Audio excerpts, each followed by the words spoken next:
You know, at this point in my life, I've had time to think about a lot of matches and a lot of opponents. People always ask about the greatest. Who was the biggest name? Who had the best run? That's one kind of conversation. But the toughest, that's something else entirely. Because the toughest guys aren't always the ones you admire the most. They're the ones who make you uncomfortable. The ones who force you out of your rhythm. The ones who make you work harder than you ever planned to.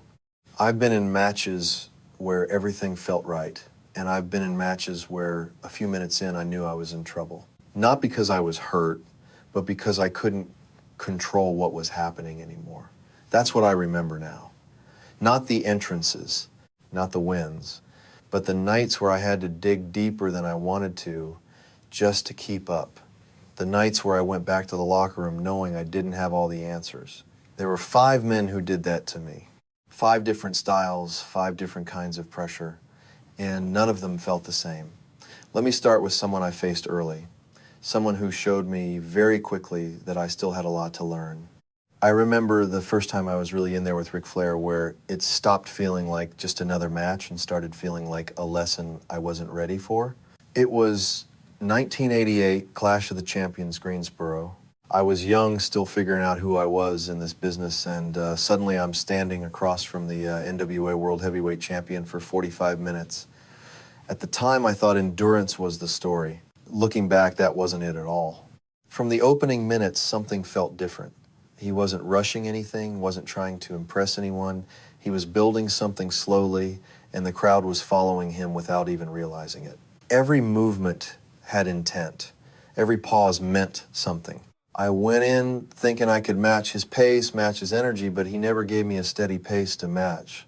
He kept shifting it just enough to keep me from settling in. Backstage before that match, you could already feel the difference. Flair didn't prepare like everyone else. He didn't look tense, didn't look like a man about to defend a world title for nearly an hour. He looked comfortable, like he knew exactly what was coming and exactly how it was going to unfold. That confidence carries into the ring, and when you're young, you feel it immediately. It makes you second guess things you normally wouldn't think twice about. What made him difficult wasn't just the experience, it was the control. There were moments in that match where I thought I had momentum. The crowd was reacting to me, I felt the energy building, and then he would take a step back, slow everything down, and reset the entire rhythm. Not in a way that looked obvious, but in a way that shifted the match back into his hands. Suddenly I wasn't leading anymore, I was following. There's a moment I still remember clearly. Late in that match, we were deep into it, both of us, feeling it physically, but he was still thinking 2 steps ahead. I went for something that in my mind was going to push things forward, bring the crowd up again. He cut it off not with force, but with timing, just enough to break the flow. And when he rebuilt it, the reaction came back to him, not me. That's when it hit me. I wasn't controlling anything. He was. People talk about that match like it was a breakthrough for me, and maybe it was. But what I remember is realizing how far I still had to go. Because with Flair, you weren't just dealing with a wrestler. You were dealing with someone who understood how to guide every second of that ring time, how to pull the crowd in and push them away whenever he wanted. He didn't overwhelm you physically. He didn't outshine you with big moments. He made you work inside a structure you didn't fully understand yet. And if you couldn't catch up, the match slipped away from you without you even noticing when it happened. That night in 1988, I walked in thinking I belonged in that spot. I walked out knowing I wasn't in control of it yet. And that kind of pressure, it showed up in very different ways with someone else. And that kind of pressure didn't always come from someone controlling the pace. Sometimes it came from the exact opposite. I felt that in a completely different way the first time I stood across from Vader in 1992. It was the Great American Bash, Baltimore, and the atmosphere before the match already felt heavier than anything I had experienced up to that point. This wasn't about rhythm or control, this was about impact. Backstage that night, nobody was relaxed around him. You could feel it in the room. Vader didn't carry himself like a traditional performer. There was no sense of showmanship in the way he prepared. It felt like he was getting ready for something real, something that wasn't supposed to look good, only to hurt. When he walked past you, there was a weight to it, and not just physical, People gave him space without being told to. Then the music hit, and the reaction was different from anything I had heard. It wasn't just loud, it was tense. The crowd didn't know whether to cheer or brace themselves. That kind of reaction changes how a match starts before anything even happens. You don't ease into it, you're already on edge. What made him difficult wasn't unpredictability in the way Flair had it. It was the fact that nothing about him slowed down. There was no reset, no pause where you could gather yourself. Every movement had force behind it. Every strike meant something. You couldn't outmuscle him, and you couldn't wait him out because he never gave you that kind of space. I remember early in that match thinking I needed to create distance, find a way to bring it back into something I could manage. I tried to speed things up, change levels, make it less about power and more about movement. It worked for a moment, just long enough to think I had found a way in. And then he closed that space instantly. One hit, one moment, and everything reset back to his world. There's a point in that match I still feel when I think about it. I went for something that usually shifts momentum, something that normally gets the crowd behind you and gives you control. He didn't just counter it, he shut it down completely, and when he did, the reaction in the building changed. It wasn't excitement anymore, it was shock. And once the crowd feels that, you feel it too. You realize you're not dictating anything. You're trying to survive what's coming next. That's what made Vader different. With him, there was no structure you could rely on, no rhythm to fall back on. It was constant pressure, constant impact, and if you hesitated for even a second, he took advantage of it immediately. People look at those matches and see intensity, see physicality. What I remember is the feeling that nothing I did was enough to slow him down, that everything had to be earned the hard way, moment by moment, without any guarantee it would work. And when a match starts to feel like that, it stops being about performance. It becomes about getting through it. But pressure doesn't always come from force like that. Sometimes it comes from something quieter, something that gets inside your head long before the bell even rings. I felt that kind of pressure in a completely different way when things shifted in 1996, when Hulk Hogan stopped being the guy everyone grew up watching and became something else entirely. Bash at the Beach, Daytona Beach. That moment didn't just change him, it changed the entire atmosphere we were working in. And for me, it changed what it meant to stand across from him. Before that, Hogan was predictable in the best way.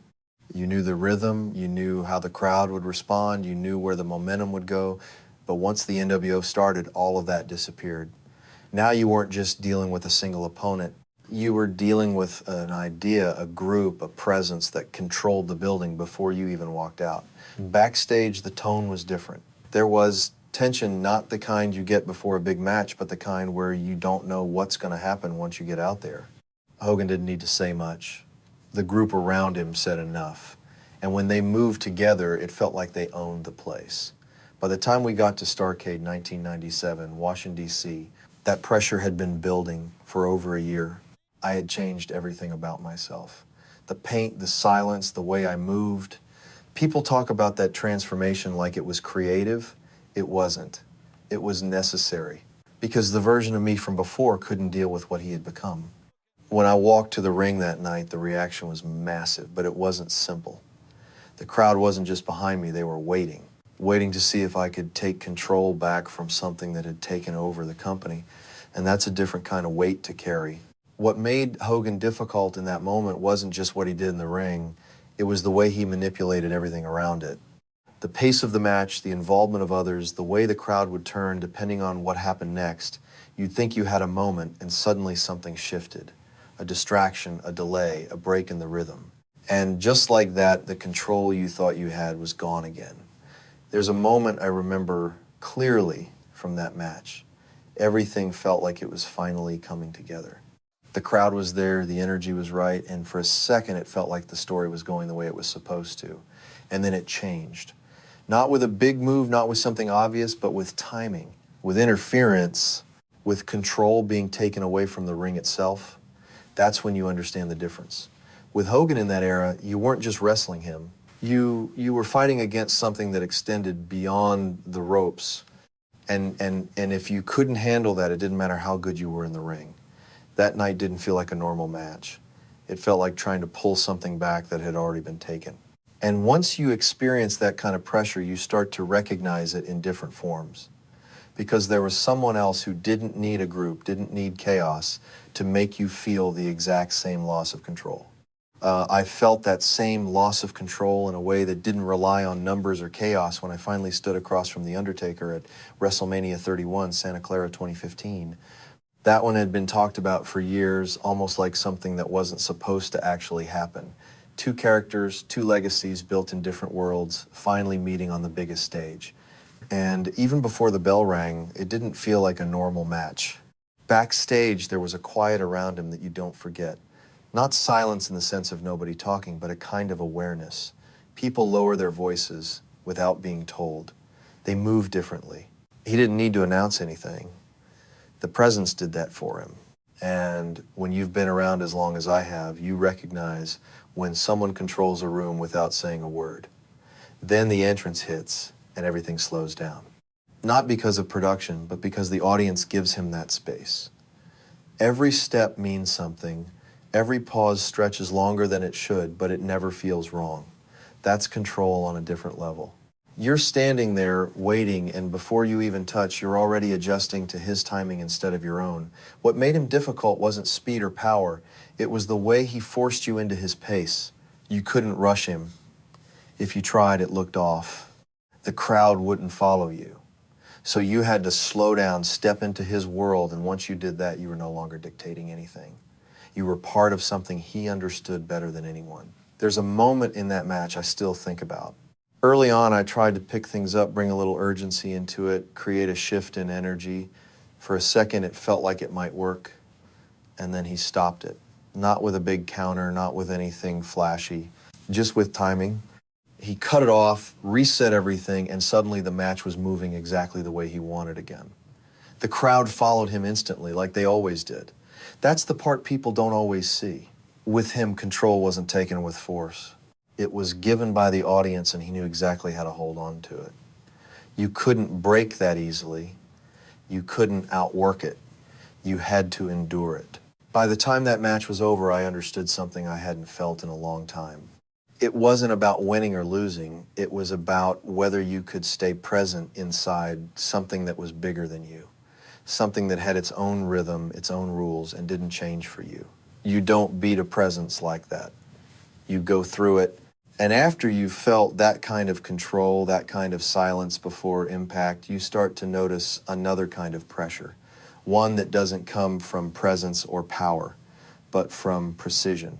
I felt that kind of pressure when I finally shared the ring with Bret Hart in WCW late 1998 into 1999. By that point, he had already built a reputation as one of the most precise performers this business had ever seen. People talked about his technique, his discipline, the way he approached every match like it mattered, but you don't really understand that until you're in there with him. Backstage, Bret wasn't loud, wasn't trying to command attention the way some guys do. He didn't need to. Everything about him was controlled, from the way he spoke to the way he prepared. You could tell he had already gone through the match in his head before he even stepped through the curtain. And when someone operates like that, it changes how you approach them because you know there's no wasted movement coming your way. When we got into the ring, that control showed up immediately. There was no feeling out process that gave you time to adjust. Everything was tight, deliberate, and exactly where it needed to be. What made him difficult wasn't unpredictability or power. It was the absence of mistakes. You couldn't rely on him slipping, couldn't wait for an opening to just appear. If you wanted control, you had to take it clean because he wasn't giving you anything for free. I remember in those matches, especially during that period in WCW when everything around us was chaotic, Bret stayed the same. The structure, the timing, the way he built each sequence, it never changed. And that contrast made it even harder. You're dealing with outside noise, shifting expectations, and then you step into the ring with someone who doesn't acknowledge any of that. He stays locked into his system, and if you can't match it, you fall behind quickly. There's a moment I still think about standing there mid-match, realizing that every move had a consequence. I went for something that against most opponents creates space. With him, it didn't. He transitioned out of it immediately, not with force, not with flash, but with positioning. And suddenly, I was the one trying to recover, trying to catch up to a pace that never felt rushed, but never gave you room either. That's what made Bret different. He didn't take control away in a dramatic way. He took it piece by piece through consistency, through execution, through doing everything just right over and over again until you realized you were the one making the mistakes, not him. People see technical wrestling and think it's safe, think it's controlled. In there, it doesn't feel that way. It feels like there's nowhere to hide. Every decision matters and every mistake shows. And when you're in that kind of match, you don't feel overwhelmed. You feel exposed. That kind of pressure stays with you just like the others. Different styles, different moments, but all leading to the same realization. This business isn't about who looks the best or who gets the loudest reaction. It's about who can take control away from you and keep it. And once you've been in the ring with men like that, you don't forget it. Not the feeling, not the lessons, not the nights where everything changed. At 67, when I look back on all of it, it doesn't come back to me as a list of wins or titles. It comes back as moments, specific nights, specific feelings, the kind you don't shake off when the show is over. I remember the sound of the crowd changing, not getting louder, but shifting in a way that told you something wasn't in your hands anymore. I remember standing in the ring knowing I had prepared, knowing I had done everything right, and still feeling like I was a step behind something I couldn't quite control. That's what stayed with me. Not the outcome, but the realization. Each of those men brought a different kind of pressure. Flair showed me what it meant to lose control without even noticing it. Vader made it physical, made it immediate, made every second feel like you had to earn your place. Hogan turned it into something bigger than the ring, something you had to fight on multiple levels at once. Undertaker slowed everything down until you were forced to exist inside his world. Bret made it precise, left no room for error, no space to recover. And that's the truth about this business that people don't always see. It may be structured, it may be planned, but once you're out there, once the crowd is involved and the moment takes shape, control becomes the only thing that matters. Who has it, who loses it, and who knows how to take it back. Those were the nights that changed me. Not because of what I did, but because of what I had to become just to keep up. You don't forget nights like that.